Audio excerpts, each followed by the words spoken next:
এবার পুজোয় হোক উড়িষ্যার কাশ্মীর দারিংবাড়ি, আমরা কিন্তু এই মুহূর্তে নেতাজি ইন্ডোর স্টেডিয়ামে এবিপি আনন্দের পর্যটন মেলায় চলে এসেছি। আর এখান থেকে কিন্তু ট্যুর প্যাকেজ বুক করলেই একটা ট্রলি। একদম একদম, এই ট্রলিটা হচ্ছে আপনার জন্য। বাহ, আমি কিন্তু এবার পুজোয় 2 রাত 3 দিনের ট্যুর প্যাকেজ বুক করেছি, দারিংবাড়ির একটা ট্রলি পেয়ে গেলাম। বাহ দাদা, আপনারা যদি এই দারিংবাড়ির ট্যুর প্যাকেজ সম্বন্ধে একটু যদি সবাইকে জানার সুযোগ করে দেন। ট্যুর প্যাকেজ প্রথমেই আপনাদের বলবো, দারিংবাড়ির একমাত্র বাঙালি হোটেল হচ্ছে হোটেল স্নো ক্রিক। আমরা একমাত্র ওখানকার বাঙালি পরিষেবা দিয়ে থাকি। আপনাদের যা দরকার হবে আমাদের যোগাযোগ করবেন, গাড়ি হোটেল খাওয়া দাওয়া দিয়ে সমস্ত সার্ভিস আমরা দিয়ে থাকি। বাহ, আর একটা জিনিস যেটা বলতে পারি, এখানে যেটা দেখলাম এই দারিংবাড়ির ট্যুর প্যাকেজ সম্বন্ধে কিন্তু টোটাল ডিটেলস এখানে দেওয়া রয়েছে,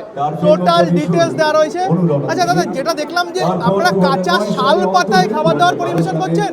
এটা কাঁচা শাল পাতা নয়, কাঁচা শিয়ালি পাতা। আমাদের